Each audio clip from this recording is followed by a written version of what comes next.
I never thought I'd be in this situation, standing in front of a camera, my uncle grinning behind it, and a donkey staring at me like it knew something I didn't. It started as just another regular day in our small village, where nothing ever really happens. The air smelled of dry hay and dust. The sun burned hot against my back, and all I could think about was finishing my chores so I could go play with my friends. But then my uncle called me over, holding his old beat-up camera, the one he only brought out for special occasions. At first, I thought he wanted to take a picture, maybe for some family memory, but the way he smirked made my stomach twist.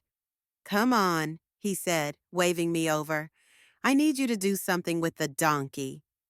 That should have been my first clue to run, but he was my uncle. I trusted him. So I walked over, clueless, and before I knew it, I was standing next to our donkey, Dusty, while my uncle adjusted the camera, mumbling to himself. "You're gonna love this," he chuckled, setting up the shot. "It's gonna be great." I still had no idea what he meant, and then he told me what to do. I froze. "Wait, you want me to do what?" I asked, hoping I misheard. But no.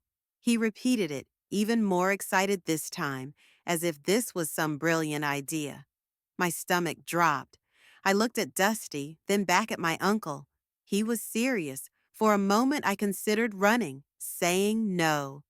But there was something about the way he looked at me, that sharp edge behind his smile, that made me hesitate. I wanted to believe he was joking, that maybe this was just some weird prank, but the camera was already rolling and he was waiting for me to move. And that's when I realized there was no way out of this, not without making things worse. So, with my heart pounding, I took a deep breath, looked into the camera, and did exactly what my uncle told me to do. And that's when everything changed. As soon as I did it, my uncle burst out laughing. Not just a small chuckle, full-on breathless laughter, like this was the funniest thing he had ever seen. I stood there, frozen, my face burning. The donkey, Dusty, just flicked his ears and swished his tail, completely unbothered. But I wasn't. I felt ridiculous, humiliated, and worst of all, confused. Why was this so entertaining to him? I glanced at the camera, its little red light blinking. It was still recording. My uncle wiped his eyes, trying to catch his breath. "Oh man, this is gold," he said, shaking his head. "Wait, let's do it again. This time, try to look more." He stopped himself, grinning. "Just trust me." Trust him? My stomach twisted. I didn't like this. Something about the way he was enjoying it made me feel uneasy. But I also knew my uncle. He had a way of making people do things they didn't want to do, as if saying no wasn't really an option. He wasn't violent, he never yelled or hit, but his words, his looks, the way he could turn a simple request into something that felt like an order, that was enough. I glanced around.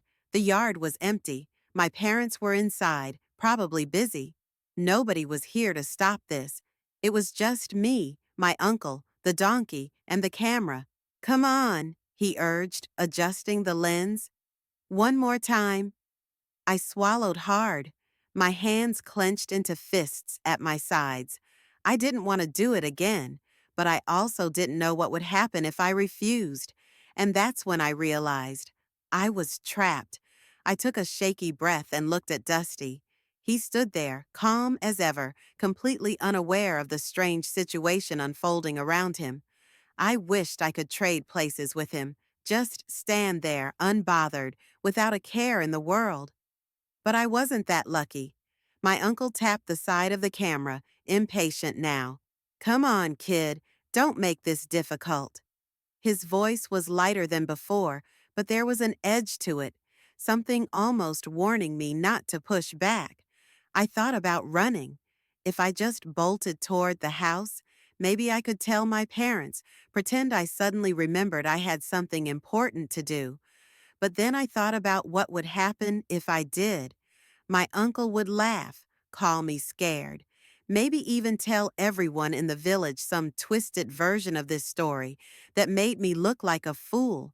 He had done things like that before, spinning words, making sure people only saw what he wanted them to see. And then there was the camera, the footage. What was he planning to do with it? The thought sent a chill through me. I didn't know the answer, but I had a feeling I wasn't going to like it. My uncle's eyes flicked between me and the camera, waiting. The longer I stood there, the more restless he became. "What's the problem?" he asked, his tone sharp now. "Just do it." My throat felt dry. I could feel my heart pounding, but I forced myself to stay still. I wanted to say no, to tell him this wasn't funny, that I didn't understand why he was pushing this so hard. But the words wouldn't come out. I had seen that look in his eyes before, the one that said he wasn't asking. Dusty shifted beside me, his ears twitching, and for a second, I thought about untying him, pretending he had gotten loose. Maybe that would be enough of a distraction to get me out of this. But before I could move, my uncle stepped forward, adjusting the camera. "All right, fine. If you won't do it, I'll make it even better." He turned the camera on himself, a wicked grin spreading across his face. "This is about to go viral," he muttered under his breath. And that's when I knew. Whatever he had planned, it was bigger than just embarrassing me. This was something else, something worse. The moment my uncle turned the camera on himself, something in his expression changed. His grin stretched wider, almost unnatural, like he was enjoying this way more than he should. He adjusted the angle, making sure I was still in the frame, and then said something that made my stomach drop. "Oh, they're gonna love this." "They?" I frowned. "Who's they?" My voice came out quieter than I wanted, but my uncle still heard it. He glanced at me, smirking. "You'll see." A chill ran down my spine. Until now, I thought this was just some weird joke, maybe an attempt to humiliate me for his own entertainment. But this was different. He wasn't just filming for fun. He had a plan, and I had no idea what it was. I glanced at the camera again, suddenly feeling more trapped than before. Was he planning to show this to someone? Post it online?